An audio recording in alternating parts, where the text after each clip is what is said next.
오늘 하루도 잘 보내셨나요? 오늘은 여러분들께 재미있는 전래동화 이야기들을 들려드리려고 해요. 그럼 지금부터 제가 재미있게 읽어드릴 테니 제 목소리 들으시면서 달달한 밤 보내시길 바랄게요. 구독과 좋아요, 알람 설정도 꼭 해주실 거죠?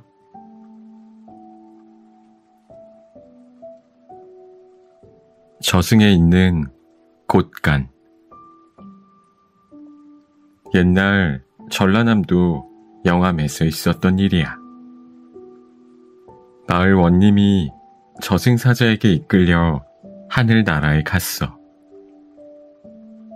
염라대왕 앞에 끌려간 원님은 젊은 나이에 죽는 것이 너무도 원통했지. 제발 저를 이승으로 좀 돌려보내 주십시오. 염라대왕은 원님을 딱하게 여겨 저승사자에게 도로 이승으로 데려가라고 명령했어. 바쁜 나를 헛고생시키다니. 저승사자는 화를 내며 쌀 300석을 내놓으면 이승으로 보내주겠다고 했지. 지금 제겐 쌀이라곤 한 톨도 없는데 어쩌지요? 원님이 저승사자에게 방법을 물었어. 사람은 누구나 저승의 곳간 하나씩을 갖고 있다네. 저승사자가 대답했어. 곳간이요? 그래, 이승에서 덕을 쌓을 때마다 저승의 곳간이 차게 되어 있지. 원님은 저승사자를 쫓아 제 곳간에 가보았어. 고래원님이란 자가 곳간에 집 한 단뿐이라니. 저승사자의 불호령에 놀란 원님은 무릎을 꿇고 빌었어. 방법이 있긴 하네. 같은 고을에 사는 덕진 아가씨의 곳간에서 쌀 300석을 빌리게. 덕진 아가씨의 곳간에는 쌀 가마니가 그득 쌓여 있었어. 이승에 가거든 덕진 아가씨를 찾아 꼭 빚을 갚아야 해. 그렇게 해서 원님은 이승으로 돌아오게 되었지. 이승으로 돌아온 원님은 덕진 아가씨를 찾았어. 덕진 아가씨는 홀 어머니와 마을 어귀에서 주막을 하고 있었지. 원님은 초라한 선비 차림으로 주막을 찾아갔어. 차려온 음식을 먹고 난 원님은 값을 치르려 물었지. 6푼입니다. 왜 이렇게 싸게 받소? 가난한 사람들에게 더 받을 수는 없지요. 다음 날 원님은 주막을 찾아가 돈 10량을 빌려달라고 했어. 덕진 아가씨는 선뜻 돈을 내주었지. 낯선 사람이 돈을 갚지 않으면 어쩌려고 그러오? 원님은 물었어. 사정이 있어 꾸는 것을 어찌 모른 척합니까? 언제라도 빌리러 오시고 형편이 좋아지면 그때 갚으세요. 덕진 아가씨는 선선히 대답했어. 이튿날 원님은 달구지에 쌀 300석을 싣고 주막을 찾았어. 덕진 아가씨와 어머니가 밖으로 나와 원님을 맞이했지. 내게 빌린 쌀 300석을 갚으려고 왔다. 덕진 아가씨와 어머니는 영문을 알 수가 없었어. 내가 언제 쌀 300석을 빌렸는지는 나중에 알게 될 것이다. 덕진 아가씨와 어머니는 쌀 300석을 팔아 마을 앞을 가로지는 강에 다리를 놓기로 했어. 사람들이 불편 없이 건너 다닐 수 있도록 말이야. 사람들은 그 다리를 덕진다리라고 불렀다고 해.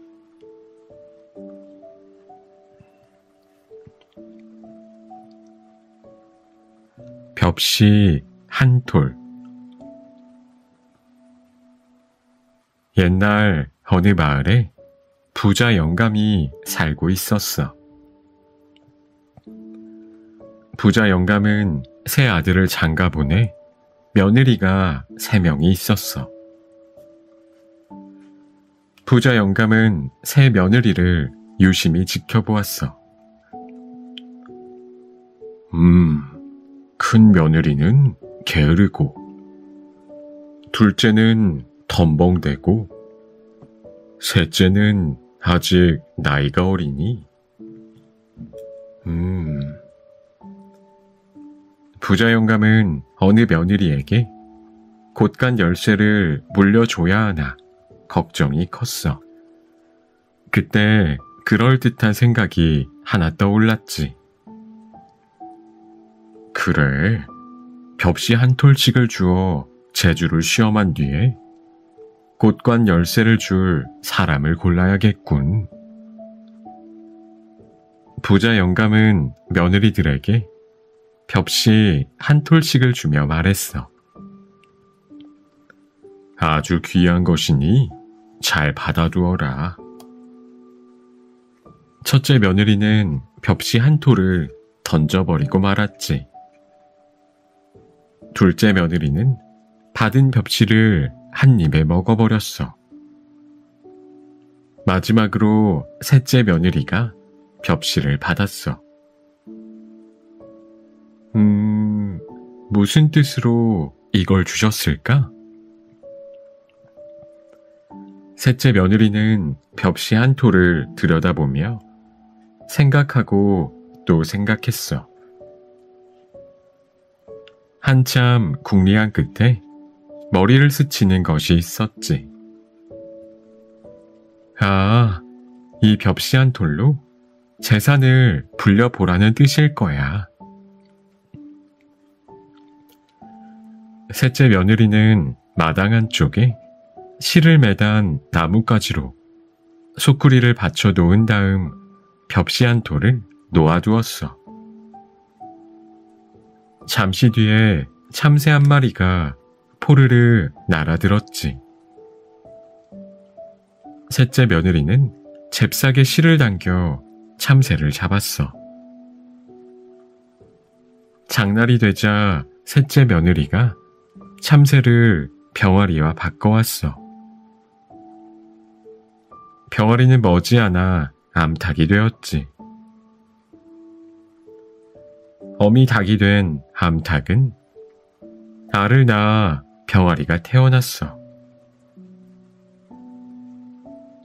며느리가 이번에는 암탉을 장에 내다 팔아 토실토실 새끼 돼지를 사왔어. 새끼 돼지는 무럭무럭 자라 어미 돼지가 되었어. 어미 돼지는 해마다 새끼 돼지를 낳았지. 셋째 며느리는 새끼 돼지를 판 돈으로 송아지 한 마리를 샀어. 어미가 된 소는 다시 송아지를 낳았고 말이야. 어느 날 부자 영감이 새 며느리를 차례로 불렀어.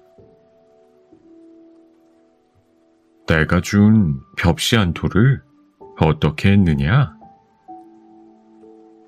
땅에 버렸어요. 첫째 며느리가 대답했어. 저는 그냥 먹었는걸요. 둘째 며느리도 대답했지. 부자 영감은 두 며느리에게 실망이 컸어. 막내야, 너는 벽시한 토를 어떻게 했느냐? 부자 영감이 셋째 며느리에게 물었어. 아버님, 벽시한 톨이 어떻게 되었는지 보여드리겠습니다. 셋째 며느리를 따라간 곳에 넓은 논밭이 펼쳐져 있었어. 셋째 며느리는 벽시한 톨이 논밭이 된 이야기를 자세히 들려주었지. 우리 집 곳간 열쇠는 셋째 너에게 주마. 부자 영감은 기특한 셋째 며느리에게 곳간 열쇠를 주었단다.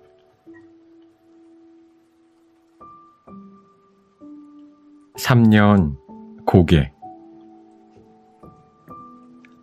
옛날 산골 마을에 할아버지와 할머니가 어린 손자와 함께 살고 있었어. 하루는 할아버지가 장에 다녀오는 길에 고개 하나를 넘게 되었어. 3년 고개라고 불리는 고개였지. 고개에서 넘어지면 3년밖에 못 산다고 해서 붙여진 이름이야.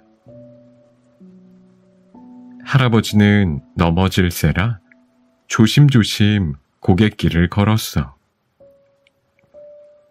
그런데 그때 할아버지 앞으로 토끼 한 마리가 갑자기 튀어나왔어. 어이쿠. 놀란 할아버지는 그만 앞으로 꼬꾸라지고 말았지. 고개에서 넘어진 할아버지는 한참을 일어나지 못했어. 다친 곳이 없는데도 말이야. 할아버지는 새파랗게 질려 한숨을 푹 내쉬었어. 큰일 났구나. 3년 고개에서 넘어졌으니 나는 이제 3년밖에 못 살겠네. 할아버지는 눈앞이 캄캄했어. 이를 어쩌나. 앞으로 겨우 3년밖에 못 산다니. 집으로 돌아온 할아버지는 끙끙 앓기 시작했어. 걱정이 된 할머니가 할아버지께 조심스럽게 물었어.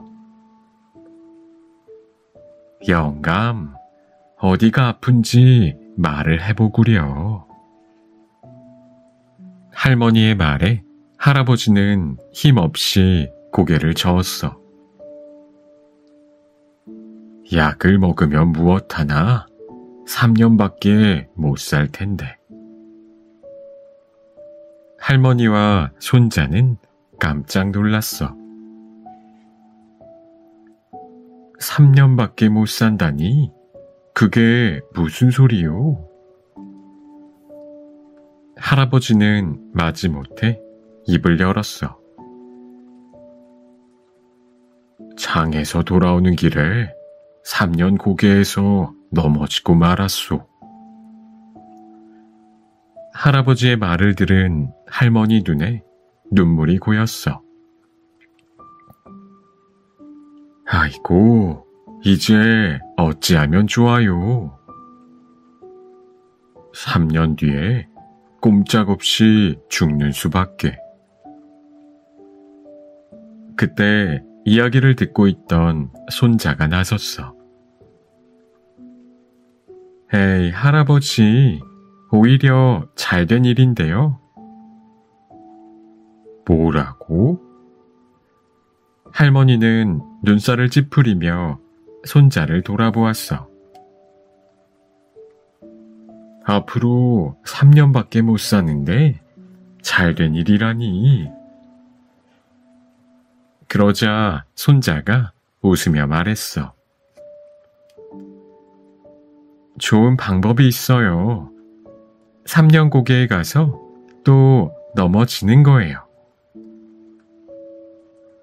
손자의 말에 할아버지는 화가 나서 벌떡 일어나 앉았어.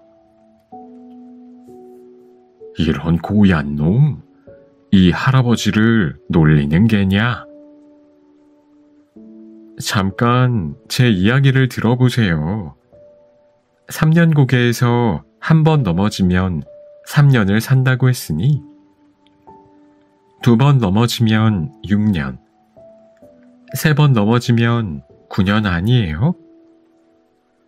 손자가 차근차근 설명했어. 그래, 내 말이 맞다. 할아버지는 무릎을 탁 쳤어. 할아버지는 곧바로 3년 고개로 달려가 대굴대굴 굴렀어. 그 뒤로 할아버지와 할머니는 손자와 함께 오래오래 행복하게 잘 살았대.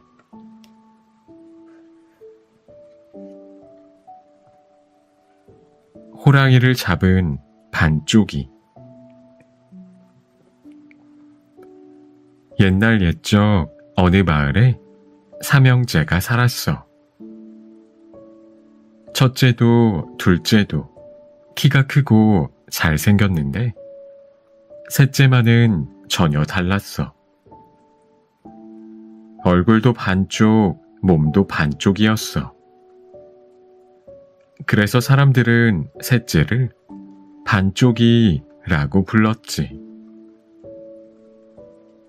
반쪽이는 삼형제 가운데 힘이 제일 세었어. 힘이 세면 무얼해? 반쪽이인걸. 형 둘은 반쪽이를 볼 때마다 흉을 보았지. 마을 사람들은 말할 것도 없고 말이야. 어느 날 반쪽이네 마을에 호랑이가 나타났어.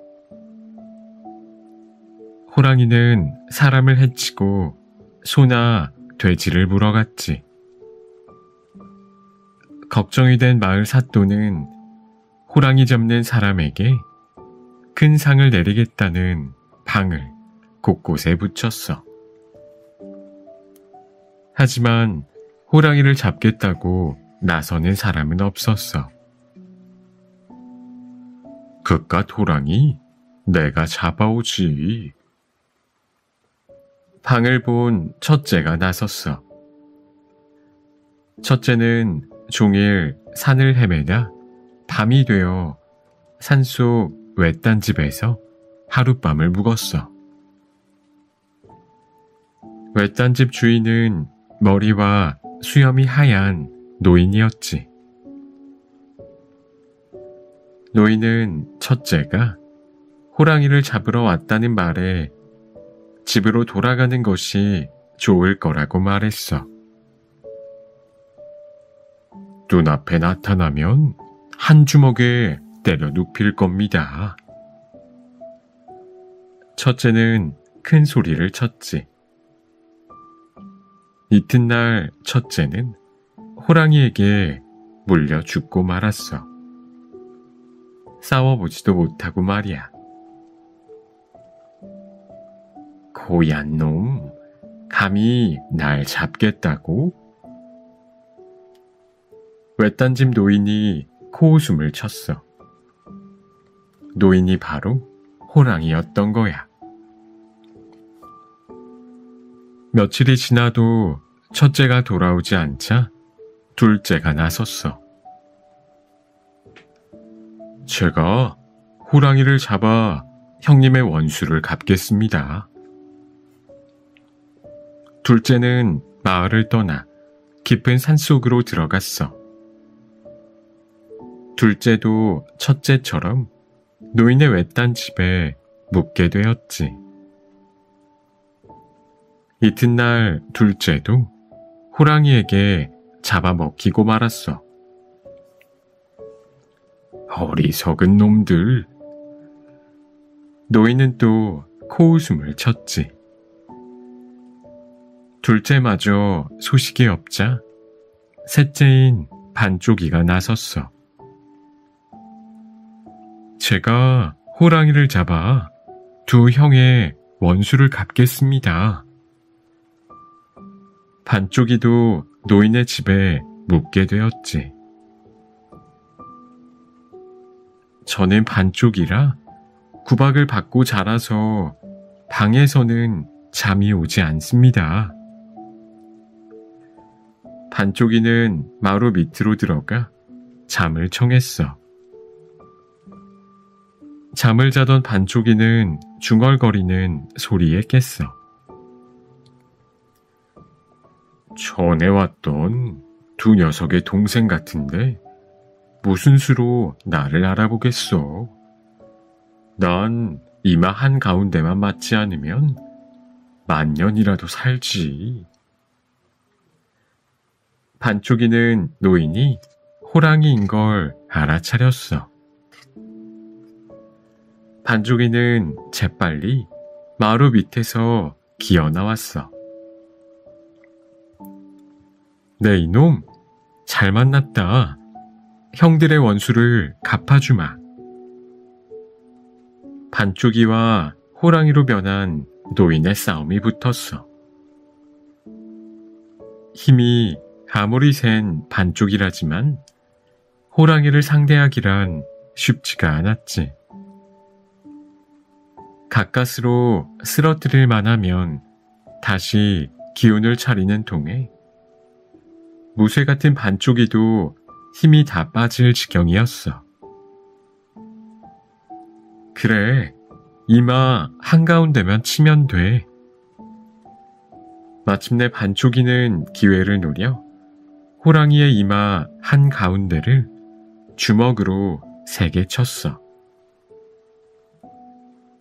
어흥. 집채만한 호랑이는 그 자리에서 픽 쓰러지고 말았지. 호랑이를 짊어지고 돌아온 반쪽이는 큰 상을 받아 부모님을 모시고 오래오래 잘 살았다고 해.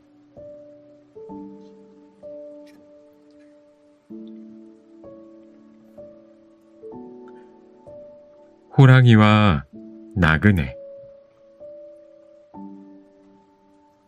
옛날 깊은 산속에 사람을 마구 잡아먹는 호랑이가 살았어. 마을 사람들은 못된 호랑이를 잡아 없애기로 하고 호랑이가 잘 다니는 길목에 구덩이를 여러 개 파놓았어. 마침내 호랑이가 구덩이에 빠지고 말았지. 어흥, 어흥. 때마침 구덩이 곁을 지나던 나그네가 호랑이의 울부짖는 소리를 들었어. 호랑이는 나그네를 보더니 눈물을 흘리며 이렇게 말했어. 제발 구해주십시오. 은혜는 평생 잊지 않겠습니다. 호랑이는 나그네의 도움으로 구덩이에서 나왔지. 어흥! 호랑이는 밖으로 나오자마자 나그네를 잡아먹으려 했어. 평생 은혜를 잊지 않겠다더니 무슨 짓이냐? 은혜? 저 구덩이도 사람이 파놓은 것 아니냐? 그러니 넌 내게 잡아먹히는 것이 맞다. 그러자 나그네는 뒷걸음질 치며 소리쳤지. 잠깐, 내 말이 옳은지 누군가에게 물어보자. 내 말이 맞다면 내가 죽어주마. 호랑이는 나그네의 말이 그럴듯하게 생각되었어. 둘은 곁에 있던 소나무에게 물었어. 사람이 나빠. 우리를 막 베거든. 소나무의 말이 끝나자마자 호랑이는 나그네를 덮치려고 했어. 나그네는 몸을 피하며 외쳤어. 잠깐만, 황소에게도 물어보자. 둘의 말을 모두 들은 황소가 입을 열었어. 사람이 나빠. 일만 죽도록 시키고 마지막엔 잡아먹거든. 호랑이는 날카로운 송곳니를 드러내며 덤비려 했어. 제발 마지막으로 토끼에게 한 번만 더 물어보자. 호랑이는 2번이나 이겨서 자신만만했어. 둘은 곧 토끼에게 사정 이야기를 했지. 토끼는 호랑이 이야기를 듣더니 입을 열었어. 일이 처음에 어떻게 해서 벌어진 것인지 그 자리로 가볼까요?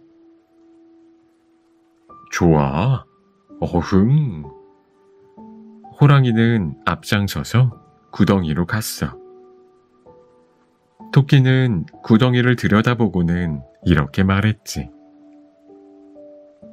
아니, 호랑이님이 이깟 구덩이에 빠지셨다니 믿어지지가 않네요. 토끼의 말이 떨어지기 무섭게 호랑이가 구덩이 속으로 훌쩍 뛰어내렸어. 잘 봤지? 이렇게 빠졌다니까. 그걸 본 토끼가 말했지. 은혜를 모르는 호랑이니 나그네께서는 가던 길을 가십시오. 그제야 호랑이는 토끼에게 속은 것을 알았지. 그리고 눈물을 흘리며 나그네에게 애원했어. 제발 구해주십시오. 은혜는 평생 잊지 않겠습니다. 하지만 2번 속을 나그네가 아니었지. 나그네는 들은 채도 않고 서둘러 가던 길을 갔단다.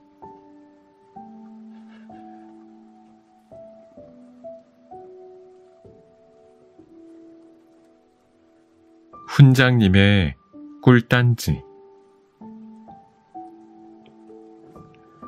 옛날 어느 마을에 서당이 있었어. 서당 훈장님은 이상한 버릇이 하나 있었지.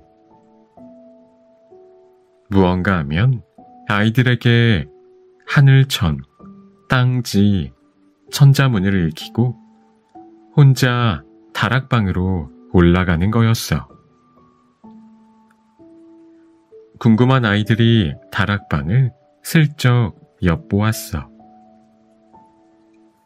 그랬더니 아이들 모르게 훈장님 혼자 꿀단지에 꿀을 먹고 있지 뭐야. 하루는 꿀이 너무나 먹고 싶은 한 아이가 더는 못 참고 훈장님에게 말했어. 훈장님, 다락방에 올라가 꿀을 드시는 거예요? 그러자 훈장님이 시치미를 뚝 떼고 말했어. 꿀이라니, 그건 아이들이 먹으면 죽는 음식이야. 어느 날 훈장님은 이웃 마을에 볼일을 보러 가시고 아이들끼리 책을 읽고 있었어. 문득 한 아이가 나서서 말했어. 얘들아, 다락방에 꿀단지를 꺼내 조금만 맛볼까? 한 아이가 꿀단지를 꺼내 내려왔어. 정말 꿀맛인걸. 한 번만 더 먹어보자. 나도 한번, 너도 한번 찍어 먹다가 어느새 꿀단지의 꿀이 바닥나고 말았단다. 아이들은 훈장님에게 뭐라고 말해야 할까 걱정되기 시작했어. 호된 회초리를 맞을 것이 뻔했거든. 그때 다락방에서 꿀단지를 내려온 아이가 나섰어. 걱정 마. 너희는 내가 시키는 대로만 해. 그러고는 훈장님의 벼루를 바닥에 3개 빼어쳤지. 벼루는 산산조각으로 깨지고 말았어. 훈장님이 아끼고 또 아끼는 벼루가 말이야. 그 아이는 깨진 벼루와 바닥이 드러난 꿀단지를 앞에 놓고 엉엉 울기 시작했어. 그때 마침 훈장님이 들어왔지. 훈장님은 아끼는 벼루가 깨진 걸 보고 깜짝 놀랐어. 아이고, 내 벼루.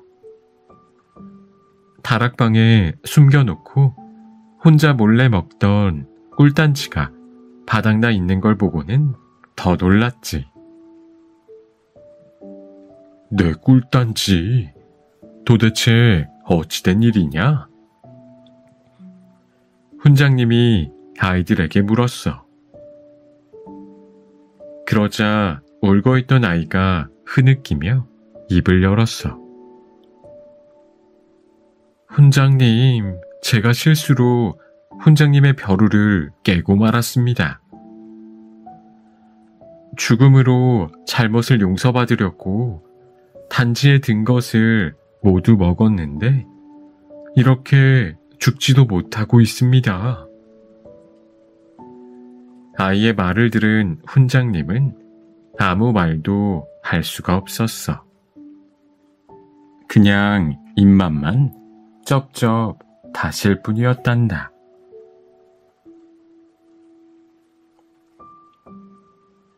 젊어지는 샘물. 옛날 옛적 산골 마을에 할아버지와 할머니가 살았어. 가난한 살림이지만 오순도순 정답게 지냈지. 한 가지 아쉬운 것은 자식이 없어 늘 마음 한구석이 허전했어. 하루는 할아버지가 산으로 뗄나무를 하러 갔어. 뾰로롱 뾰로롱 삐요. 어디선가 예쁜 새 소리가 들려왔어. 오라, 바로 너로구나. 나뭇가지에 파랑새 한 마리가 앉아 있었지. 파랑새는 포르르 날더니 할아버지를 점점 더 깊은 숲속으로 데려갔어. 목이 마른데 어디 샘물이 없을까?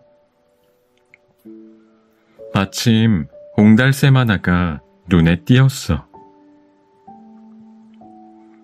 옹달샘에는 맑은 물이 고여 있었지.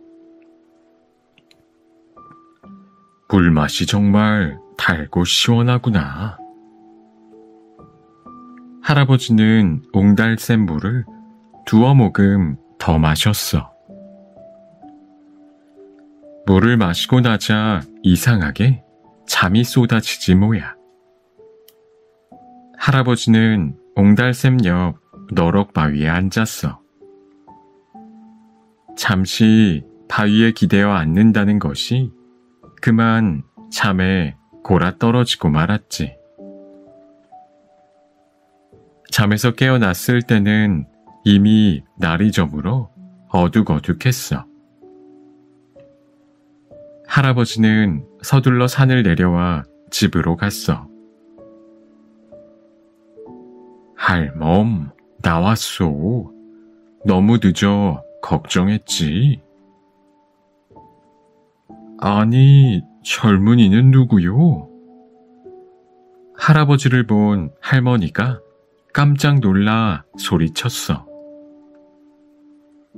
할멈, 나요. 나란 말이요. 할아버지는 할머니가 자신을 못 알아보자 답답한 마음에 거울을 보았어. 아니, 이게 어떻게 된 일이람? 할아버지는 벌어진 입을 다물 수 없었지. 얼굴을 가득 덮고 있던 주름살이 사라지고 머리카락도 새까맣게 변해 있었던 거야. 할아버지는 할머니에게 산속에서 있었던 일을 이야기했어. 날이 밝자 할머니는 할아버지를 따라 옹달샘을 찾아갔어. 샘물을 두어 모금 마시자 할머니도 바로 잠이 들었어. 깨어났을 때는 예쁜 새댁으로 변해 있었지. 하하, 우리 둘 다 30년은 젊어진 것 같소. 젊어지는 샘물 소문은 이웃 마을까지 전해졌어. 할아버지는 이웃 마을 욕심쟁이 할아버지에게 옹달샘이 있는 곳을 일러주었어. 그런데 며칠이 지나도 욕심쟁이 할아버지가 돌아오지 않는 거야. 젊은 할아버지 부부가 산속 옹달샘에 갔더니 욕심쟁이 할아버지 옷을 입은 갓난아기가 울고 있었지. 이런, 물을 너무 마셔서 갓난아기가 되고 말았네. 우리가 데려다 키웁시다. 젊은 할아버지 부부는 아기와 함께 오래오래 행복하게 잘 살았다고 해.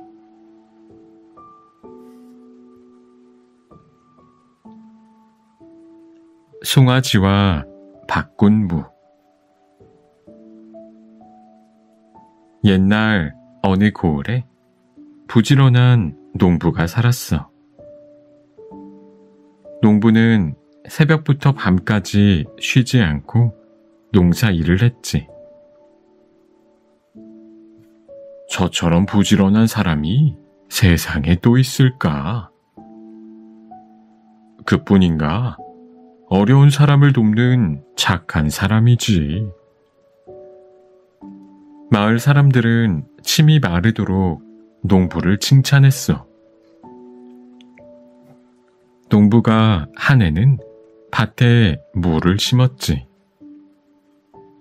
거름을 듬뿍 주고 열심히 김을 매주었어.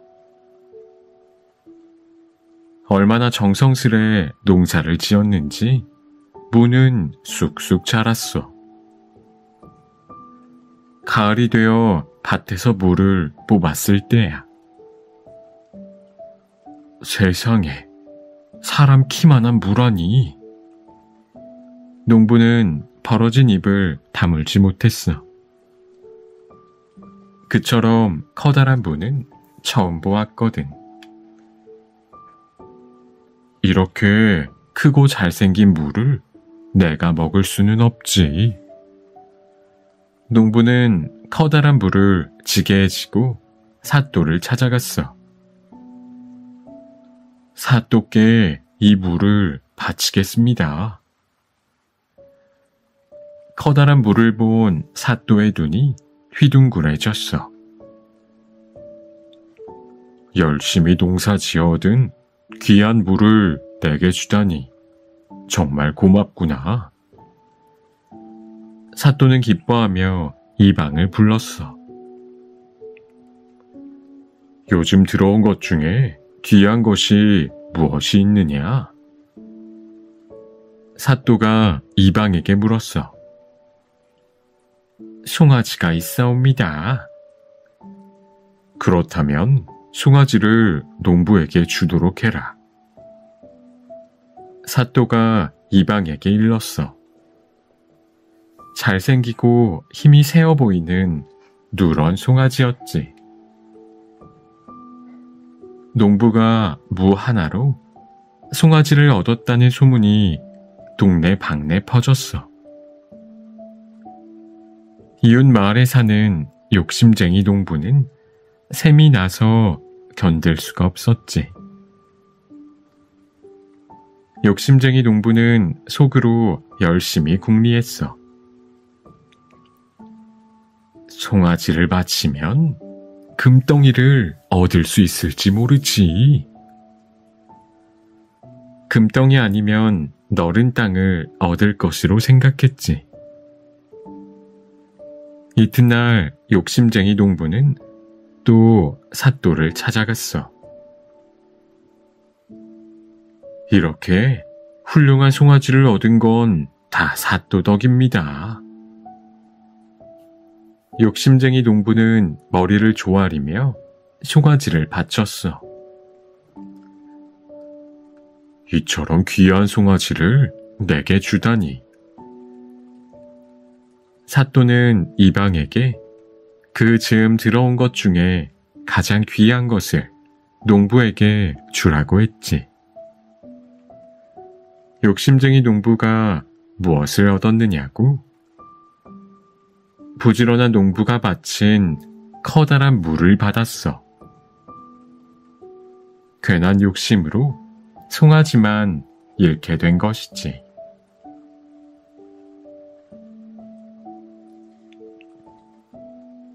냄새 맡은 갑. 옛날에 가난뱅이와 부자가 앞 뒷집에 살았어.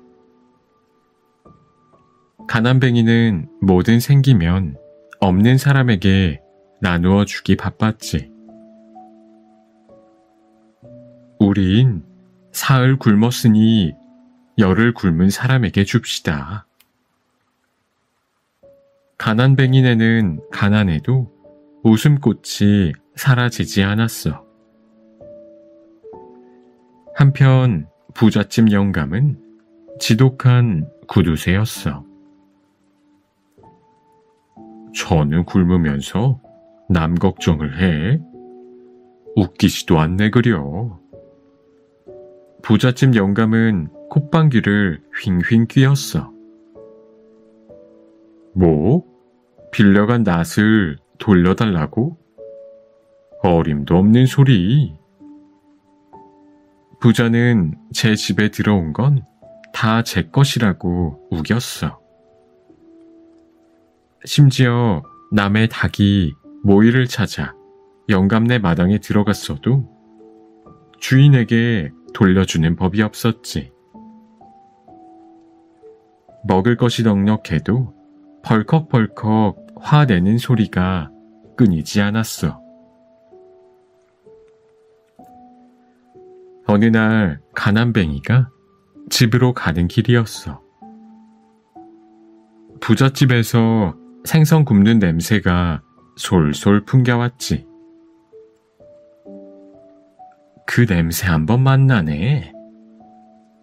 냄새가 얼마나 기막힌지 침이 꼴깍 넘어갔어. 우리 집은 오늘 저녁도 멀건 죽일 텐데 냄새라도 실컷 맡아볼까?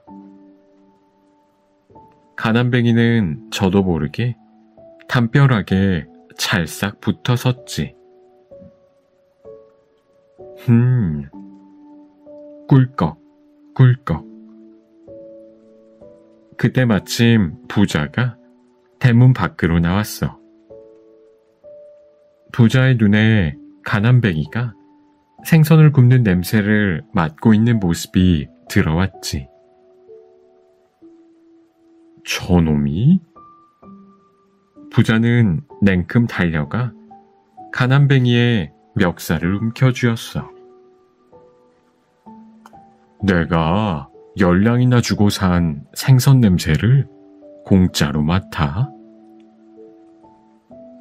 맛있는 냄새에 젖어있던 가난뱅이는 깜짝 놀랐어. 아니, 냄새 맡는데도 값을 치러야 한단 말이오. 그걸 말이라고 하느냐? 당장 돈을 내놓아라. 부자는 냄새 맡은 값으로 단량을 내놓으라며 호통을 쳤어. 집으로 돌아간 가난뱅이는 한숨을 푹푹 내쉬었어. 밖에서 무슨 일이 있었어요? 가난뱅이의 아내가 까닭을 물었지.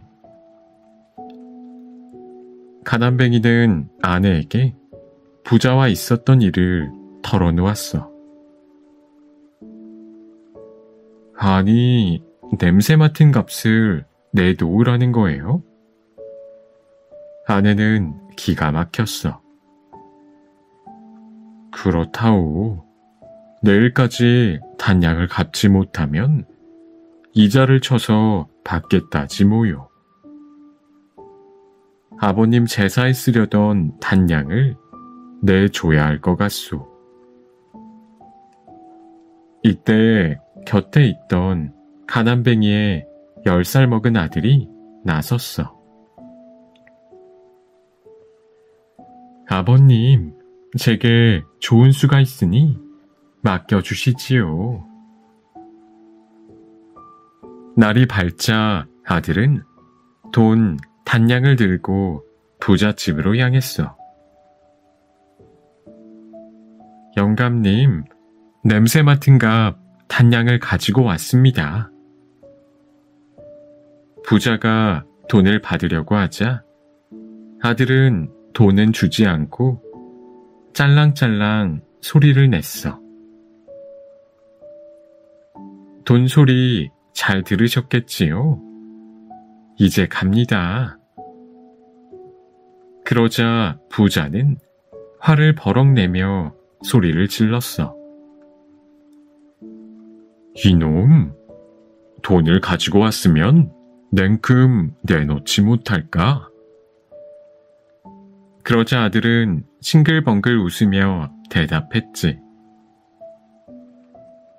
냄새만 맡은 생선값이니 값도 소리로 쳐드려야 맞지요. 부자는 부끄러워서 아무 말도 하지 못했대.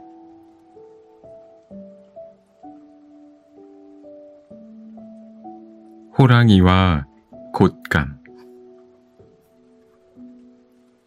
옛날 깊은 산속에 호랑이가 살고 있었어. 겨울이 되자 호랑이는 먹이를 구하지 못해 며칠째 온 산을 헤매고 다녔어. 어찌된 일인지 생쥐 한 마리 안 보였지. 호랑이는 산기슭 마을로 어슬렁어슬렁 내려왔어. 으앙, 으앙.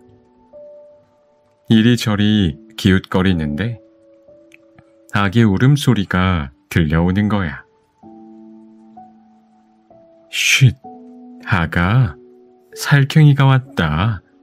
뚝 그치렴. 엄마가 달래도 아기는 울음을 그치지 않았어. 아가, 밖에 무서운 호랑이가 왔네. 뚝. 아기 엄마의 말에 호랑이는 눈이 휘둥그레졌어. 아니, 내가 온 걸 어찌 알았을까? 하지만 아기는 더 큰 소리로 울어댔지. 그때 아기 엄마의 말소리가 다시 들려왔어. 여기 곶감이다. 뚝 그치렴. 엄마의 말에 아기는 울음을 뚝 그쳤어. 언제 울었던가 싶게 말이야. 세상에, 나보다 더 무서운 놈이 있다니. 호랑이는 덜덜 떨며 주변을 두리번거렸어. 호랑이가 왔다고 해도 그치지 않던 울음을 곶감 소리에 뚝 그쳤단 말이지. 곶감이란 놈이 튀어나오기 전에 어서 달아나자. 잔뜩 겁을 먹은 호랑이는 슬금슬금 뒷걸음질을 쳤지. 마침 호랑이가 있던 마당 한쪽에 외양간이 있어서 그곳에 숨어 있다가 곶감을 피해 달아날 생각이었어. 잠시 뒤 소 도둑이 외양간으로 살금살금 다가왔어. 깜깜해서 도둑은 호랑이를 알아보지 못했어. 꽤 큰 송아지로군. 도둑은 호랑이를 송아지로 알고 덥석 올라탔어. 으아, 곶감이다. 호랑이는 까무러칠 듯이 놀랐지. 호랑이는 기겁을 하여 달아나기 시작했어. 그제야 도둑은 송아지가 아닌 호랑이 등에 올라탄 걸 알아차렸지. 큰일 났네. 옛말에 호랑이에게 물려가도 정신만 차리면 산다고 했던가? 도둑은 호랑이의 목을 부둥켜 안고 찰싹 매달렸어. 떨어지면 죽을 게 뻔하기 때문이야. 도둑이 호랑이 목덜미를 힘주어 안을수록 호랑이는 더 놀라 마구 날뛰었어. 등에 찰싹 붙은 곶감을 떼어내려고 말이야. 호랑이가 커다란 나무 밑을 지날 때였어. 도둑은 재빨리 나뭇가지를 붙잡아서 겨우 살아났지. 휴, 하마터면 호랑이 밥이 될 뻔했어. 휴, 하마터면 곶감 놈에게 붙잡힐 뻔했네. 그 뒤로 마을에는 호랑이도 도둑도 얼씬거리지 않았다고 해.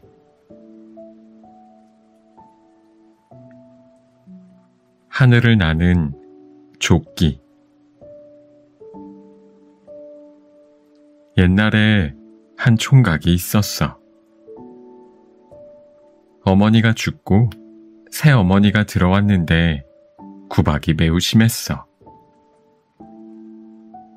하루는 새 어머니가 총각의 밥을 퍼주는데 맨 아래에는 조밥을 담고 그 위에는 구더기를 담고 맨 위에 쌀밥을 한 겹 덮어서 주었어. 총각이 밥을 먹다가 그만 구역질이 나서 먹지를 못하니까 아버지가 보고 말했지. 이거 안 되겠구나. 너 집을 나가는 수밖에 없겠다. 그러고는 아들에게 떡을 많이 싸서 주고 집 밖으로 내보냈어. 총각은 집을 나와서 정처 없이 가다가 어떤 스님을 만났어. 그런데 스님이 배가 고파 죽을 지경인 것을 보고는 떡을 다 주었어. 총각은 마음이 착했거든.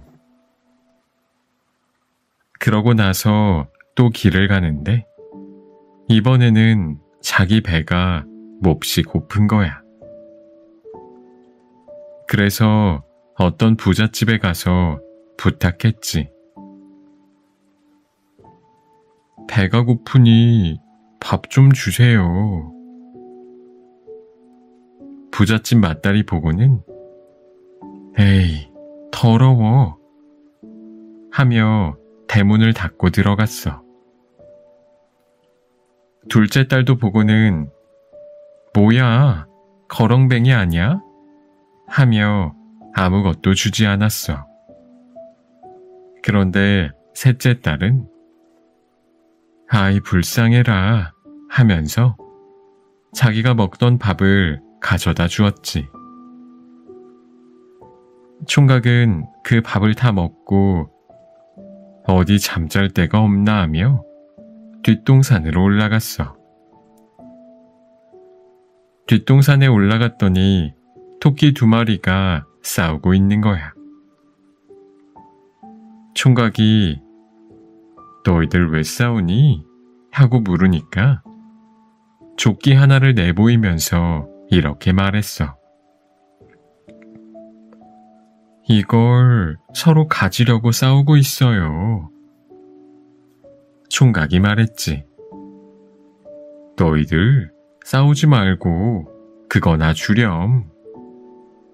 그랬더니 토끼들이 그래요 하면서 조끼를 주었어. 총각이 물었지. 근데 이 조끼는 어떤 조끼냐? 그랬더니 토끼들이 이렇게 대답하는 거야. 이 조끼를 입고서 단추를 채우면 하늘로 올라갈 수 있고 단추를 풀고 조끼를 벗으면 다시 아래로 내려올 수 있어요. 총각은 조끼를 가지고 어떤 부잣집으로 갔어. 그리고 부자 영감에게 말했지. 하늘을 나는 별난 조끼가 제게 있답니다. 부자 영감은 반색을 하며 말했어. 그래? 그럼 어디 한번 하늘을 날아보게나.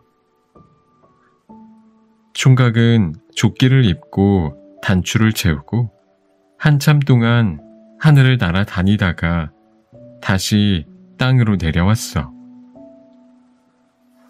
부자 영감은 조끼가 욕심이 나서 말했어. 자네 그 조끼 내게 팔게나. 총각이 안 팔아요 하니까 값은 내가 잘 쳐줄 테니 팔게 라고 했지. 부자 영감이 자꾸 팔라고 졸라서 총각은 큰 값을 받고 조끼를 팔았어. 부자 영감은 총각처럼 하늘을 날고 싶었지. 허허, 나도 얼른 하늘을 날아보고 싶군 하더니 조끼 단추를 채우고 하늘을 날았어. 그런데 영감은 급한 마음에 땅으로 내려오는 방법을 배우지 않았던 거야. 그래서 땅에 내려오지 못하고 계속 하늘을 날다가 그만 솔개가 되고 말았어.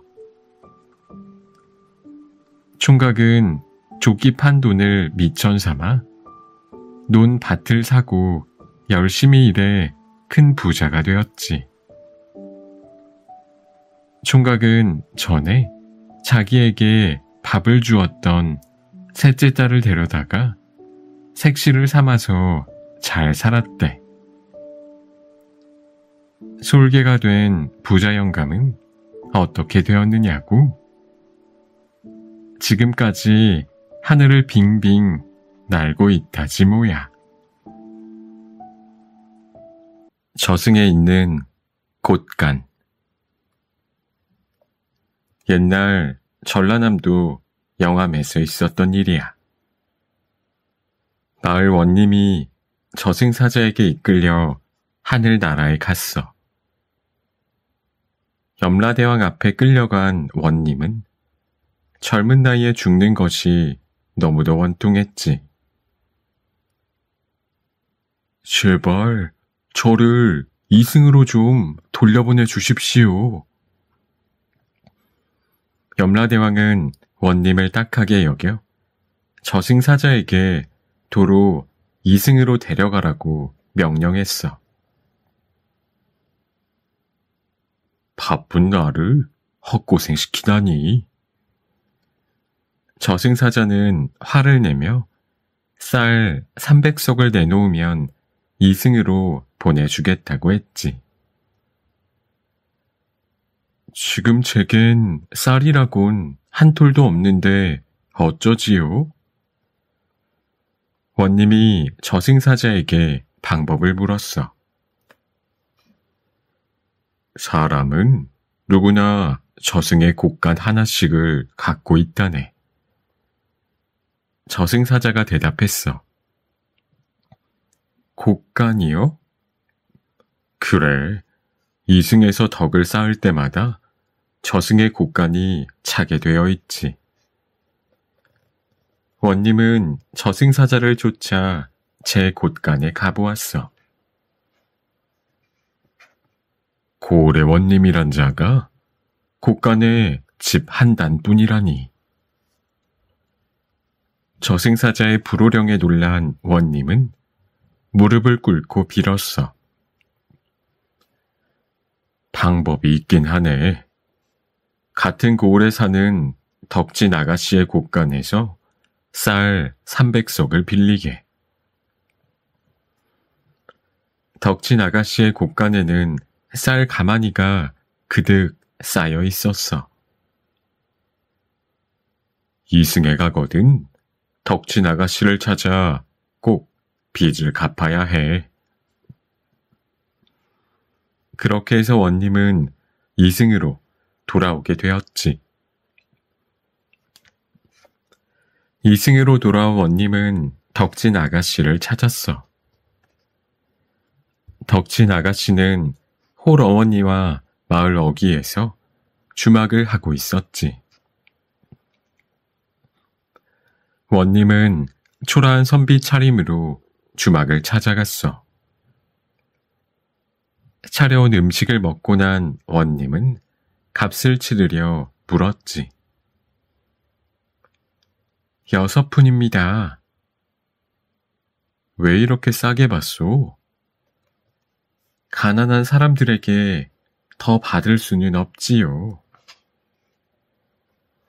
다음 날 원님은 주막을 찾아가 돈 10량을 빌려달라고 했어. 덕진 아가씨는 선뜻 돈을 내주었지. 낯선 사람이 돈을 갚지 않으면 어쩌려고 그러오?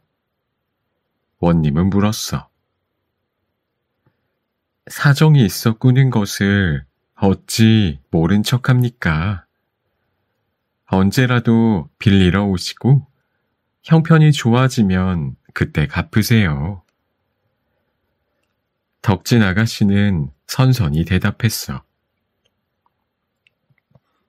이튿날 원님은 달구지에 쌀 300석을 싣고 주막을 찾았어. 덕진 아가씨와 어머니가 밖으로 나와 원님을 맞이했지. 내게 빌린 쌀 300석을 갚으려고 왔다. 덕진 아가씨와 어머니는 영문을 알 수가 없었어. 내가 언제 쌀 300석을 빌렸는지는 나중에 알게 될 것이다. 덕진 아가씨와 어머니는 쌀 300석을 팔아 마을 앞을 가로지는 강에 다리를 놓기로 했어. 사람들이 불편 없이 건너다닐 수 있도록 말이야. 사람들은 그 다리를 덕진다리라고 불렀다고 해.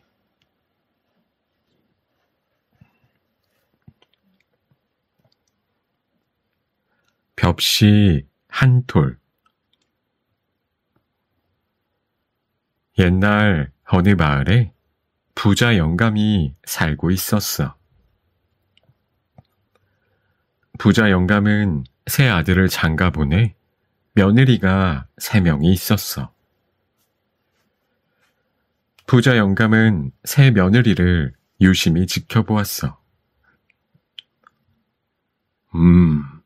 큰 며느리는 게으르고, 둘째는 덤벙대고, 셋째는 아직 나이가 어리니, 부자 영감은 어느 며느리에게 곳간 열쇠를 물려줘야 하나 걱정이 컸어. 그때 그럴듯한 생각이 하나 떠올랐지. 그래, 벽시 한 톨씩을 주어 제주를 시험한 뒤에 곳간 열쇠를 줄 사람을 골라야겠군.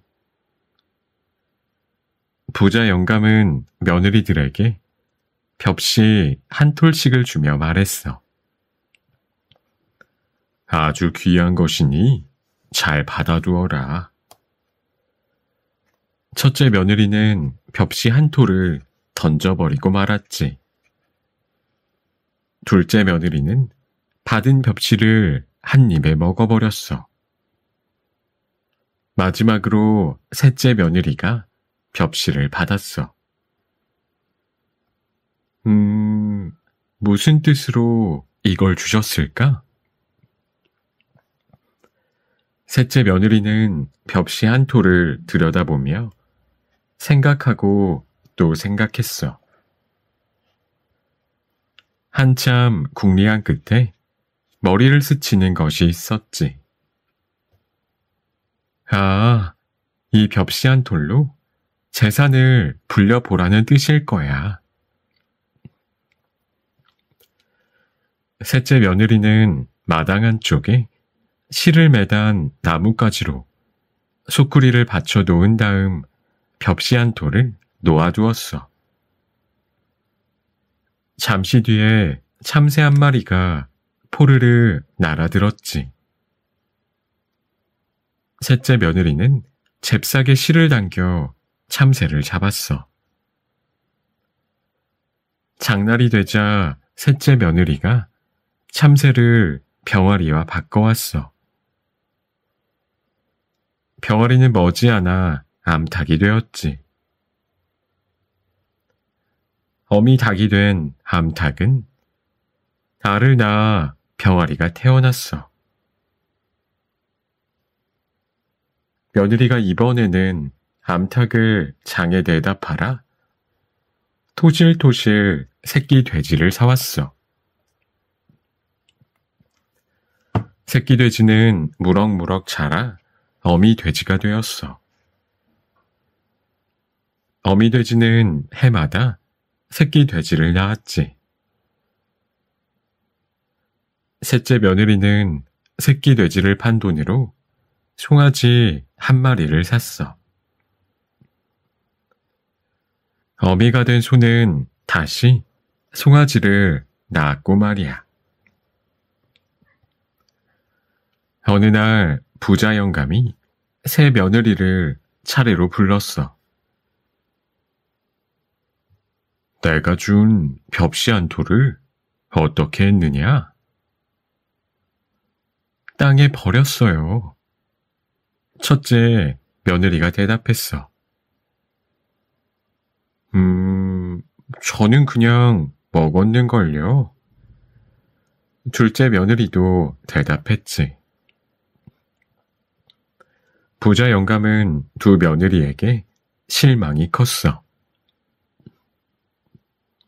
막내야, 너는 벽시 한 톨을 어떻게 했느냐? 부자 영감이 셋째 며느리에게 물었어. 아버님, 벽시 한 톨이 어떻게 되었는지 보여드리겠습니다. 셋째 며느리를 따라간 곳에 너른 논밭이 펼쳐져 있었어.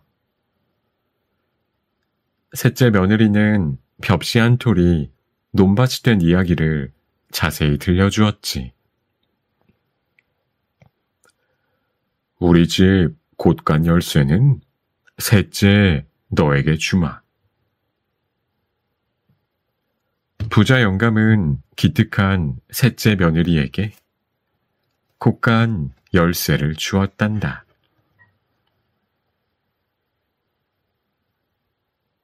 (3년) 고개. 옛날 산골 마을에 할아버지와 할머니가 어린 손자와 함께 살고 있었어. 하루는 할아버지가 장에 다녀오는 길에 고개 하나를 넘게 되었어. 3년 고개라고 불리는 고개였지. 고개에서 넘어지면 3년밖에 못 산다고 해서 붙여진 이름이야. 할아버지는 넘어질세라 조심조심 고갯길을 걸었어. 그런데 그때 할아버지 앞으로 토끼 한 마리가 갑자기 튀어나왔어. 어이쿠. 놀란 할아버지는 그만 앞으로 꼬꾸라지고 말았지. 고개에서 넘어진 할아버지는 한참을 일어나지 못했어. 다친 곳이 없는데도 말이야. 할아버지는 새파랗게 질려 한숨을 푹 내쉬었어. 큰일 났구나. 3년 고개에서 넘어졌으니 나는 이제 3년밖에 못 살겠네. 할아버지는 눈앞이 캄캄했어. 이를 어쩌나. 앞으로 겨우 3년밖에 못 산다니. 집으로 돌아온 할아버지는 끙끙 앓기 시작했어. 걱정이 된 할머니가 할아버지께 조심스럽게 물었어. 영감, 어디가 아픈지 말을 해보구려. 할머니의 말에 할아버지는 힘없이 고개를 저었어. 약을 먹으면 무엇하나 3년밖에 못 살 텐데. 할머니와 손자는 깜짝 놀랐어. 3년밖에 못 산다니? 그게 무슨 소리요? 할아버지는 마지못해 입을 열었어. 장에서 돌아오는 길에 3년 고개에서 넘어지고 말았소. 할아버지의 말을 들은 할머니 눈에 눈물이 고였어. 아이고, 이제 어찌하면 좋아요. 3년 뒤에 꼼짝없이 죽는 수밖에. 그때 이야기를 듣고 있던 손자가 나섰어. 에이, 할아버지, 오히려 잘된 일인데요. 뭐라고? 할머니는 눈살을 찌푸리며 손자를 돌아보았어.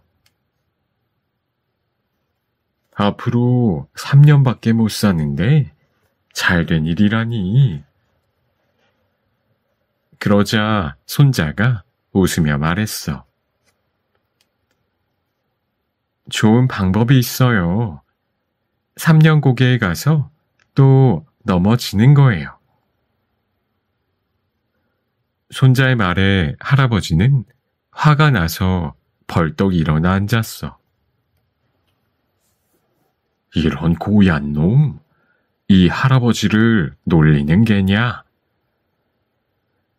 잠깐 제 이야기를 들어보세요. 3년 고개에서 한 번 넘어지면 3년을 산다고 했으니 2번 넘어지면 6년, 3번 넘어지면 9년 아니에요? 손자가 차근차근 설명했어. 그래, 내 말이 맞다. 할아버지는 무릎을 탁 쳤어. 할아버지는 곧바로 3년 고개로 달려가 대굴대굴 굴렀어.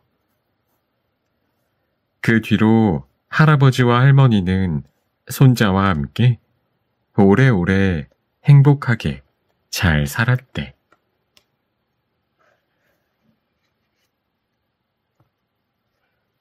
호랑이를 잡은 반쪽이. 옛날 옛적 어느 마을에 삼형제가 살았어. 첫째도 둘째도 키가 크고 잘생겼는데 셋째만은 전혀 달랐어. 얼굴도 반쪽, 몸도 반쪽이었어. 그래서 사람들은 셋째를 반쪽이라고 불렀지. 반쪽이는 삼형제 가운데 힘이 제일 세었어. 힘이 세면 무얼해? 반쪽이인걸. 형 둘은 반쪽이를 볼 때마다 흉을 보았지. 마을 사람들은 말할 것도 없고 말이야. 어느 날 반쪽이네 마을에 호랑이가 나타났어. 호랑이는 사람을 해치고 소나 돼지를 물어갔지. 걱정이 된 마을 사또는 호랑이 잡는 사람에게 큰 상을 내리겠다는 방을 곳곳에 붙였어. 하지만 호랑이를 잡겠다고 나서는 사람은 없었어. 그깟 호랑이 내가 잡아오지. 방을 본 첫째가 나섰어. 첫째는 종일 산을 헤매다 밤이 되어 산속 외딴 집에서 하룻밤을 묵었어. 외딴 집 주인은 머리와 수염이 하얀 노인이었지. 노인은 첫째가 호랑이를 잡으러 왔다는 말에 집으로 돌아가는 것이 좋을 거라고 말했어. 눈앞에 나타나면 한 주먹에 때려 눕힐 겁니다. 첫째는 큰 소리를 쳤지. 이튿날 첫째는 호랑이에게 물려 죽고 말았어. 싸워보지도 못하고 말이야. 고얀 놈, 감히 날 잡겠다고? 외딴 집 노인이 코웃음을 쳤어. 노인이 바로 호랑이였던 거야. 며칠이 지나도 첫째가 돌아오지 않자 둘째가 나섰어. 제가 호랑이를 잡아 형님의 원수를 갚겠습니다. 둘째는 마을을 떠나 깊은 산속으로 들어갔어. 둘째도 첫째처럼 노인의 외딴 집에 묵게 되었지. 이튿날 둘째도 호랑이에게 잡아먹히고 말았어. 어리석은 놈들. 노인은 또 코웃음을 쳤지. 둘째마저 소식이 없자 셋째인 반쪽이가 나섰어. 제가 호랑이를 잡아 두 형의 원수를 갚겠습니다. 반쪽이도 노인의 집에 묵게 되었지. 저는 반쪽이라 구박을 받고 자라서 방에서는 잠이 오지 않습니다. 반쪽이는 마루 밑으로 들어가 잠을 청했어. 잠을 자던 반쪽이는 중얼거리는 소리에 깼어. 전에 왔던 두 녀석의 동생 같은데 무슨 수로 나를 알아보겠어. 난 이마 한가운데만 맞지 않으면 만년이라도 살지. 반쪽이는 노인이 호랑이인 걸 알아차렸어. 반쪽이는 재빨리 마루 밑에서 기어 나왔어. 네 이놈, 잘 만났다. 형들의 원수를 갚아주마. 반쪽이와 호랑이로 변한 노인의 싸움이 붙었어. 힘이 아무리 센 반쪽이라지만 호랑이를 상대하기란 쉽지가 않았지. 가까스로 쓰러뜨릴 만하면 다시 기운을 차리는 동에 무쇠 같은 반쪽이도 힘이 다 빠질 지경이었어. 그래, 이마 한가운데만 치면 돼. 마침내 반쪽이는 기회를 노려 호랑이의 이마 한가운데를 주먹으로 세게 쳤어. 어흥. 집채만한 호랑이는 그 자리에서 픽 쓰러지고 말았지. 호랑이를 짊어지고 돌아온 반쪽이는 큰 상을 받아 부모님을 모시고 오래오래 잘 살았다고 해.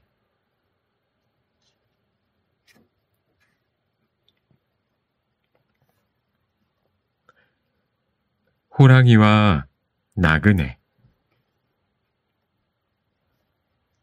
옛날 깊은 산속에 사람을 마구 잡아먹는 호랑이가 살았어. 마을 사람들은 못된 호랑이를 잡아 없애기로 하고 호랑이가 잘 다니는 길목에 구덩이를 여러 개 파놓았어. 마침내 호랑이가 구덩이에 빠지고 말았지. 어흥, 어흥. 때마침 구덩이 곁을 지나던 나그네가 호랑이의 울부짖는 소리를 들었어. 호랑이는 나그네를 보더니 눈물을 흘리며 이렇게 말했어. 제발 구해주십시오. 은혜는 평생 잊지 않겠습니다. 호랑이는 나그네의 도움으로 구덩이에서 나왔지. 어흥! 호랑이는 밖으로 나오자마자 나그네를 잡아먹으려 했어. 평생 은혜를 잊지 않겠다더니 무슨 짓이냐? 은혜? 저 구덩이도 사람이 파놓은 것 아니냐? 그러니 넌 내게 잡아먹히는 것이 맞다. 그러자 나그네는 뒷걸음질 치며 소리쳤지. 잠깐, 내 말이 옳은지 누군가에게 물어보자. 내 말이 맞다면 내가 죽어주마. 호랑이는 나그네의 말이 그럴듯하게 생각되었어. 둘은 곁에 있던 소나무에게 물었어. 사람이 나빠. 우리를 막 베거든. 소나무의 말이 끝나자마자 호랑이는 나그네를 덮치려고 했어. 나그네는 몸을 피하며 외쳤어. 잠깐만, 황소에게도 물어보자. 둘의 말을 모두 들은 황소가 입을 열었어. 사람이 나빠. 일만 죽도록 시키고 마지막엔 잡아먹거든. 호랑이는 날카로운 송곳니를 드러내며 덤비려 했어. 제발 마지막으로 토끼에게 한 번만 더 물어보자. 호랑이는 2번이나 이겨서 자신만만했어. 둘은 곧 토끼에게 사정 이야기를 했지. 토끼는 호랑이 이야기를 듣더니 입을 열었어. 일이 처음에 어떻게 해서 벌어진 것인지 그 자리로 가볼까요? 좋아. 어흥. 호랑이는 앞장서서 구덩이로 갔어. 토끼는 구덩이를 들여다보고는 이렇게 말했지. 아니, 호랑이님이 이깟 구덩이에 빠지셨다니 믿어지지가 않네요. 토끼의 말이 떨어지기 무섭게 호랑이가 구덩이 속으로 훌쩍 뛰어내렸어. 잘 봤지? 이렇게 빠졌다니까. 그걸 본 토끼가 말했지. 은혜를 모르는 호랑이니 나그네께서는 가던 길을 가십시오. 그제야 호랑이는 토끼에게 속은 것을 알았지. 그리고 눈물을 흘리며 나그네에게 애원했어. 제발 구해주십시오. 은혜는 평생 잊지 않겠습니다. 하지만 2번 속을 나그네가 아니었지. 나그네는 들은 채도 않고 서둘러 가던 길을 갔단다.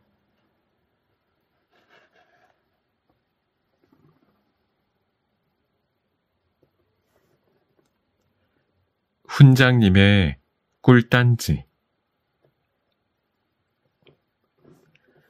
옛날 어느 마을에 서당이 있었어. 서당 훈장님은 이상한 버릇이 하나 있었지.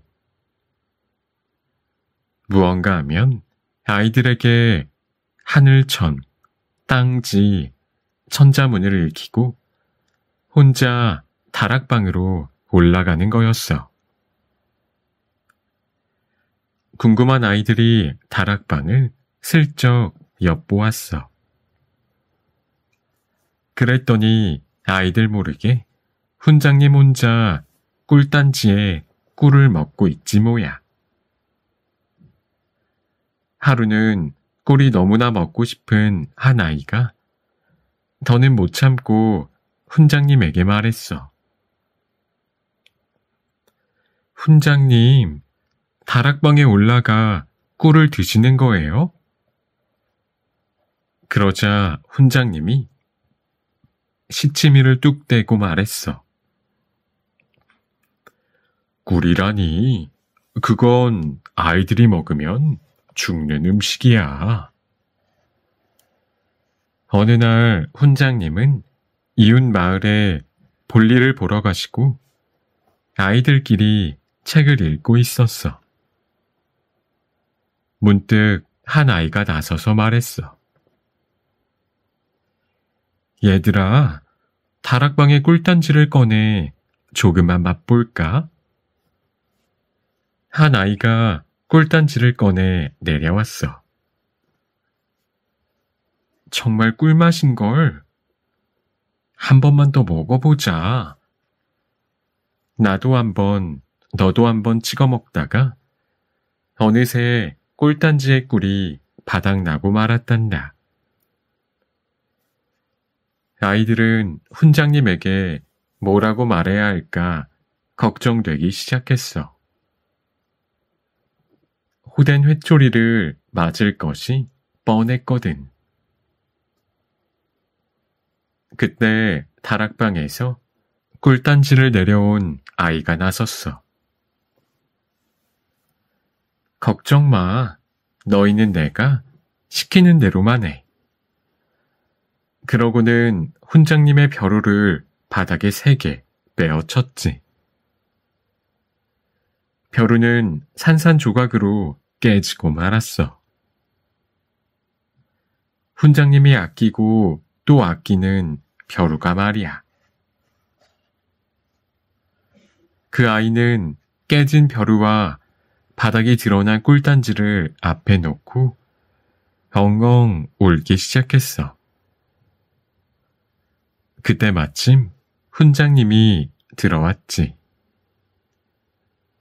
훈장님은 아끼는 벼루가 깨진 걸 보고 깜짝 놀랐어. 아이고, 내 벼루. 다락방에 숨겨놓고 혼자 몰래 먹던 꿀단지가 바닥나 있는 걸 보고는 더 놀랐지. 내 꿀단지, 도대체 어찌된 일이냐? 훈장님이 아이들에게 물었어. 그러자 울고 있던 아이가 흐느끼며 입을 열었어. 훈장님, 제가 실수로 훈장님의 벼루를 깨고 말았습니다. 죽음으로 잘못을 용서받으려고 단지에 든 것을 모두 먹었는데 이렇게 죽지도 못하고 있습니다. 아이의 말을 들은 훈장님은 아무 말도 할 수가 없었어. 그냥 입맛만 쩝쩝 다실 뿐이었단다.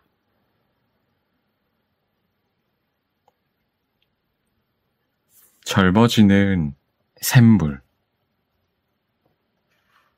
옛날 옛적 산골 마을에 할아버지와 할머니가 살았어. 가난한 살림이지만 오순도순 정답게 지냈지. 한 가지 아쉬운 것은 자식이 없어 늘 마음 한구석이 허전했어. 하루는 할아버지가 산으로 뗄나무를 하러 갔어. 뾰로롱 뾰로롱 삐요. 어디선가 예쁜 새 소리가 들려왔어. 오라, 바로 너로구나. 나뭇가지에 파랑새 한 마리가 앉아 있었지. 파랑새는 포르르 날더니 할아버지를 점점 더 깊은 숲속으로 데려갔어. 목이 마른데 어디 샘물이 없을까? 마침 옹달샘 하나가 눈에 띄었어. 옹달샘에는 맑은 물이 고여 있었지. 물맛이 정말 달고 시원하구나. 할아버지는 옹달샘 물을 2모금 더 마셨어. 물을 마시고 나자 이상하게 잠이 쏟아지지 뭐야. 할아버지는 옹달샘 옆 너럭 바위에 앉았어. 잠시 바위에 기대어 앉는다는 것이 그만 잠에 골아 떨어지고 말았지. 잠에서 깨어났을 때는 이미 날이 저물어 어둑어둑했어. 할아버지는 서둘러 산을 내려와 집으로 갔어. 할멈, 나왔소. 너무 늦어 걱정했지. 아니, 젊은이는 누구요? 할아버지를 본 할머니가 깜짝 놀라 소리쳤어. 할멈, 나요. 나란 말이요. 할아버지는 할머니가 자신을 못 알아보자 답답한 마음에 거울을 보았어. 아니, 이게 어떻게 된 일이람? 할아버지는 벌어진 입을 다물 수 없었지. 얼굴을 가득 덮고 있던 주름살이 사라지고 머리카락도 새까맣게 변해 있었던 거야. 할아버지는 할머니에게 산속에서 있었던 일을 이야기했어. 날이 밝자 할머니는 할아버지를 따라 옹달샘을 찾아갔어. 샘물을 두어 모금 마시자 할머니도 바로 잠이 들었어. 깨어났을 때는 예쁜 새댁으로 변해 있었지. 하하, 우리 둘 다 30년은 젊어진 것 같소. 젊어지는 샘물 소문은 이웃 마을까지 전해졌어. 할아버지는 이웃 마을 욕심쟁이 할아버지에게 옹달샘이 있는 곳을 일러주었어. 그런데 며칠이 지나도 욕심쟁이 할아버지가 돌아오지 않는 거야. 젊은 할아버지 부부가 산속 옹달샘에 갔더니 욕심쟁이 할아버지 옷을 입은 갓난아기가 울고 있었지. 이런, 물을 너무 마셔서 갓난아기가 되고 말았네. 우리가 데려다 키웁시다. 젊은 할아버지 부부는 아기와 함께 오래오래 행복하게 잘 살았다고 해.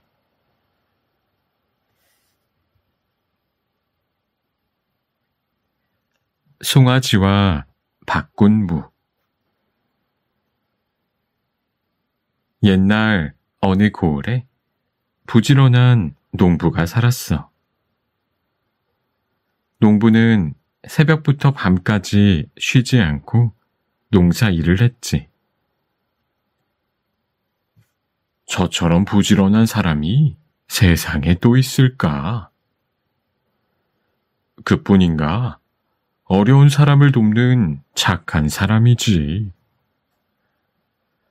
마을 사람들은 침이 마르도록 농부를 칭찬했어.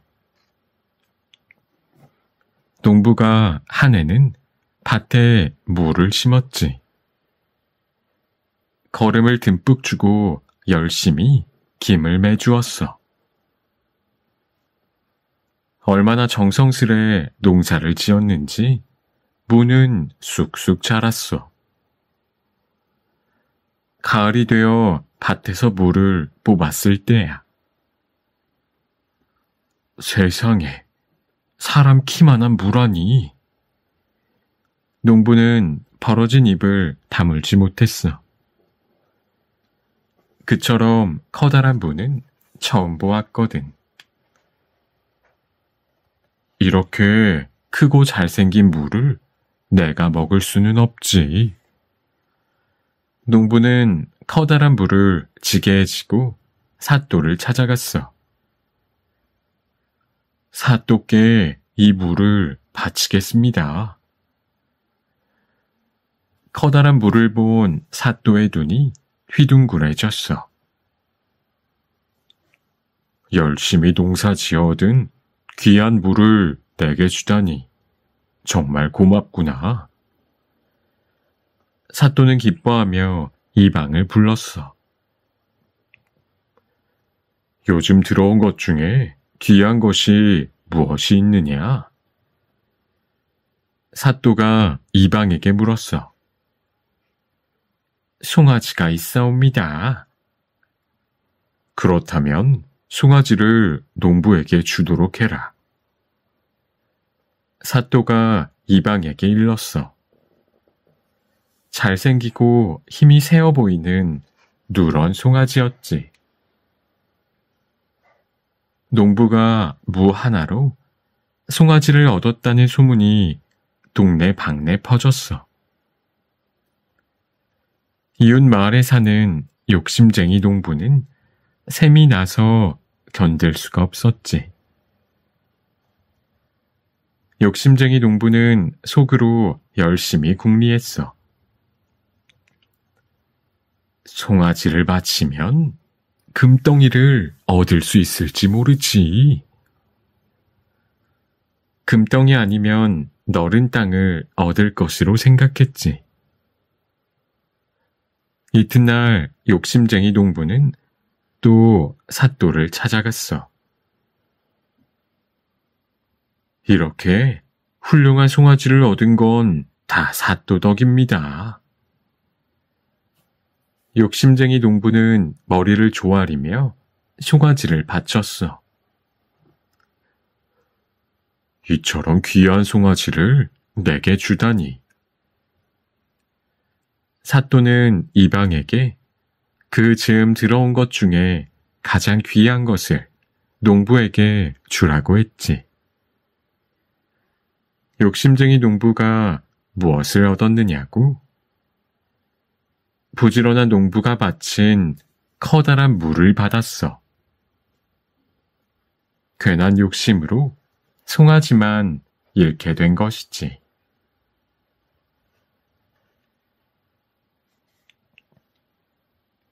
냄새 맡은 값. 옛날에 가난뱅이와 부자가 앞 뒷집에 살았어. 가난뱅이는 뭐든 생기면 없는 사람에게 나누어 주기 바빴지. 우린 사흘 굶었으니 열흘 굶은 사람에게 줍시다. 가난뱅이네는 가난해도 웃음꽃이 사라지지 않았어. 한편 부잣집 영감은 지독한 구두쇠였어. 저는 굶으면서 남 걱정을 해? 웃기지도 않네 그려. 부잣집 영감은 콧방귀를 휭휭 뀌었어. 뭐? 빌려간 낫을 돌려달라고? 어림도 없는 소리. 부자는 제 집에 들어온 건 다 제 것이라고 우겼어. 심지어 남의 닭이 모이를 찾아 영감네 마당에 들어갔어도 주인에게 돌려주는 법이 없었지. 먹을 것이 넉넉해도 벌컥벌컥 화내는 소리가 끊이지 않았어. 어느 날 가난뱅이가 집으로 가는 길이었어. 부잣집에서 생선 굽는 냄새가 솔솔 풍겨왔지.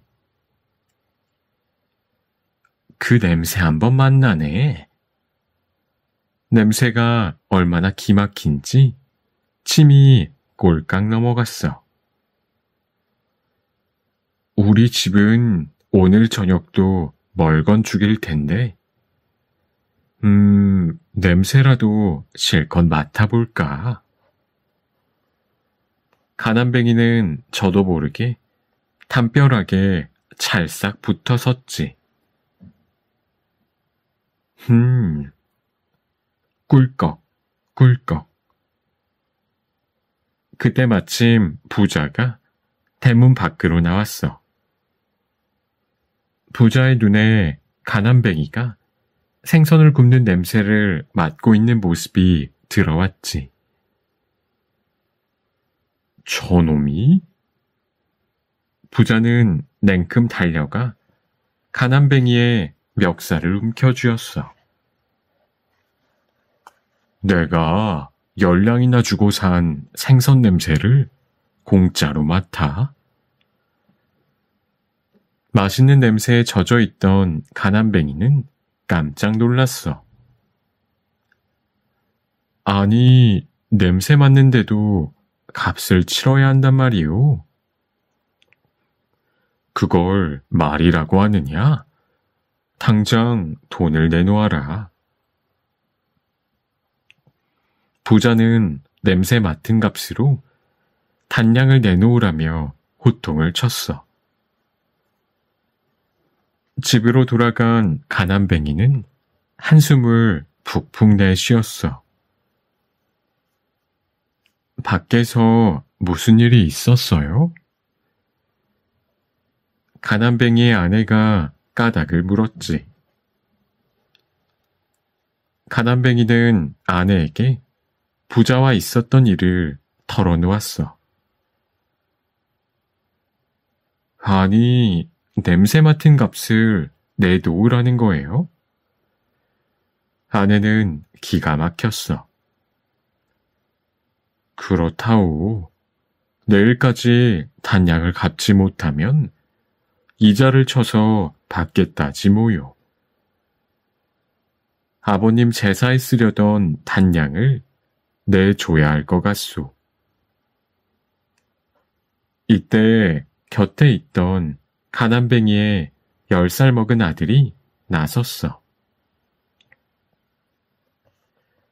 아버님, 제게 좋은 수가 있으니 맡겨주시지요. 날이 밝자 아들은 돈 단량을 들고 부잣집으로 향했어. 영감님, 냄새 맡은 값 단량을 가지고 왔습니다. 부자가 돈을 받으려고 하자 아들은 돈은 주지 않고 짤랑짤랑 소리를 냈어. 돈 소리 잘 들으셨겠지요? 이제 갑니다. 그러자 부자는 화를 버럭 내며 소리를 질렀어. 이놈, 돈을 가지고 왔으면 냉큼 내놓지 못할까? 그러자 아들은 싱글벙글 웃으며 대답했지.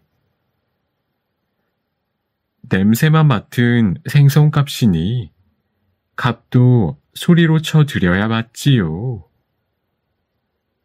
부자는 부끄러워서 아무 말도 하지 못했대.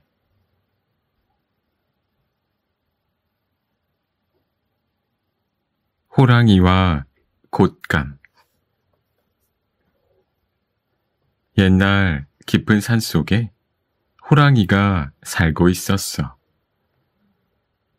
겨울이 되자 호랑이는 먹이를 구하지 못해 며칠째 온 산을 헤매고 다녔어. 어찌된 일인지 생쥐 한 마리 안 보였지. 호랑이는 산기슭 마을로 어슬렁어슬렁 내려왔어. 으앙, 으앙. 이리저리 기웃거리는데 아기 울음소리가 들려오는 거야. 쉿, 아가, 살쾡이가 왔다. 뚝 그치렴.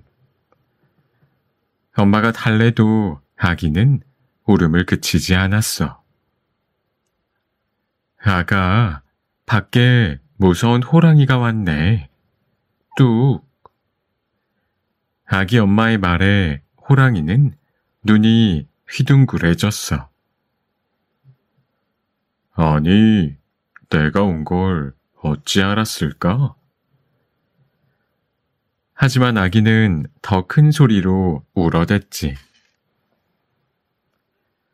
그때 아기 엄마의 말소리가 다시 들려왔어. 여기 곶감이다. 뚝 그치렴. 엄마의 말에 아기는 울음을 뚝 그쳤어. 언제 울었던가 싶게 말이야. 세상에, 나보다 더 무서운 놈이 있다니. 호랑이는 덜덜 떨며 주변을 두리번거렸어. 호랑이가 왔다고 해도 그치지 않던 울음을 곶감 소리에 뚝 그쳤단 말이지. 곶감이란 놈이 튀어나오기 전에 어서 달아나자. 잔뜩 겁을 먹은 호랑이는 슬금슬금 뒷걸음질을 쳤지. 마침 호랑이가 있던 마당 한쪽에 외양간이 있어서 그곳에 숨어 있다가 곶감을 피해 달아날 생각이었어. 잠시 뒤 소 도둑이 외양간으로 살금살금 다가왔어. 깜깜해서 도둑은 호랑이를 알아보지 못했어. 꽤 큰 송아지로군. 도둑은 호랑이를 송아지로 알고 덥석 올라탔어. 으아, 곶감이다. 호랑이는 까무러칠 듯이 놀랐지. 호랑이는 기겁을 하여 달아나기 시작했어. 그제야 도둑은 송아지가 아닌 호랑이 등에 올라탄 걸 알아차렸지. 큰일 났네. 옛말에 호랑이에게 물려가도 정신만 차리면 산다고 했던가? 도둑은 호랑이의 목을 부둥켜 안고 찰싹 매달렸어. 떨어지면 죽을 게 뻔하기 때문이야. 도둑이 호랑이 목덜미를 힘주어 안을수록 호랑이는 더 놀라 마구 날뛰었어. 등에 찰싹 붙은 곶감을 떼어내려고 말이야. 호랑이가 커다란 나무 밑을 지날 때였어. 도둑은 재빨리 나뭇가지를 붙잡아서 겨우 살아났지. 휴, 하마터면 호랑이 밥이 될 뻔했어. 휴, 하마터면 곶감 놈에게 붙잡힐 뻔했네. 그 뒤로 마을에는 호랑이도 도둑도 얼씬거리지 않았다고 해.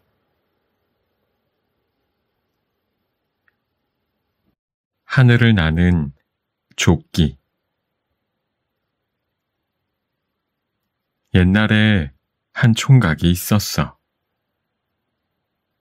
어머니가 죽고 새 어머니가 들어왔는데 구박이 매우 심했어.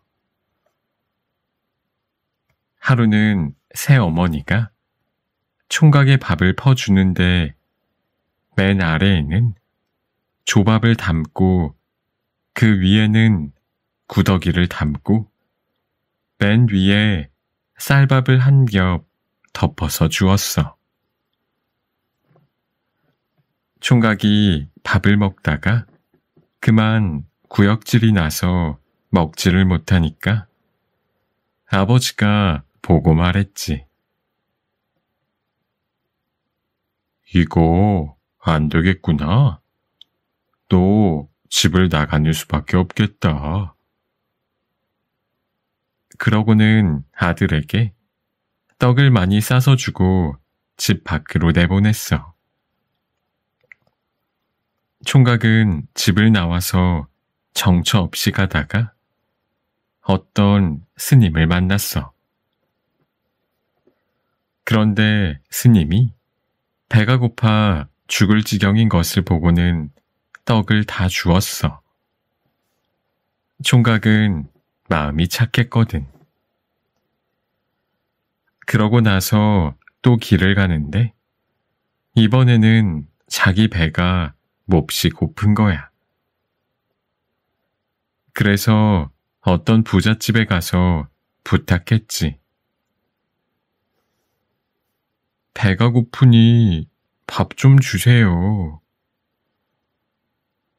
부잣집 맞다리 보고는 에이, 더러워. 하며 대문을 닫고 들어갔어. 둘째 딸도 보고는 뭐야, 거렁뱅이 아니야? 하며 아무것도 주지 않았어. 그런데 셋째 딸은 아이 불쌍해라 하면서 자기가 먹던 밥을 가져다 주었지. 총각은 그 밥을 다 먹고 어디 잠잘 데가 없나 하며 뒷동산으로 올라갔어. 뒷동산에 올라갔더니 토끼 2마리가 싸우고 있는 거야. 총각이 너희들 왜 싸우니? 하고 물으니까 조끼 하나를 내보이면서 이렇게 말했어. 이걸 서로 가지려고 싸우고 있어요. 총각이 말했지. 너희들 싸우지 말고 그거나 주렴. 그랬더니 토끼들이 그래요 하면서 조끼를 주었어. 총각이 물었지. 근데 이 조끼는 어떤 조끼냐? 그랬더니 토끼들이 이렇게 대답하는 거야. 이 조끼를 입고서 단추를 채우면 하늘로 올라갈 수 있고 단추를 풀고 조끼를 벗으면 다시 아래로 내려올 수 있어요. 총각은 조끼를 가지고 어떤 부잣집으로 갔어. 그리고 부자 영감에게 말했지. 하늘을 나는 별난 조끼가 제게 있답니다. 부자 영감은 반색을 하며 말했어. 그래? 그럼 어디 한번 하늘을 날아보게나.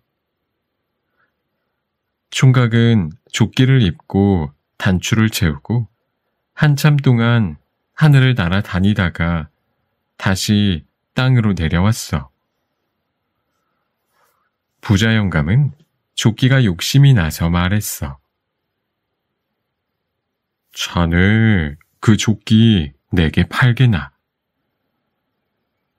총각이 안 팔아요 하니까 값은 내가 잘 쳐줄 테니 팔게 라고 했지. 부자 영감이 자꾸 팔라고 졸라서 총각은 큰 값을 받고 조끼를 팔았어. 부자 영감은 총각처럼 하늘을 날고 싶었지. 허허, 나도 얼른 하늘을 날아보고 싶군 하더니 조끼 단추를 채우고 하늘을 날았어. 그런데 영감은 급한 마음에 땅으로 내려오는 방법을 배우지 않았던 거야. 그래서 땅에 내려오지 못하고 계속 하늘을 날다가 그만 솔개가 되고 말았어. 총각은 조끼 판 돈을 미천 삼아 논 밭을 사고 열심히 일해 큰 부자가 되었지.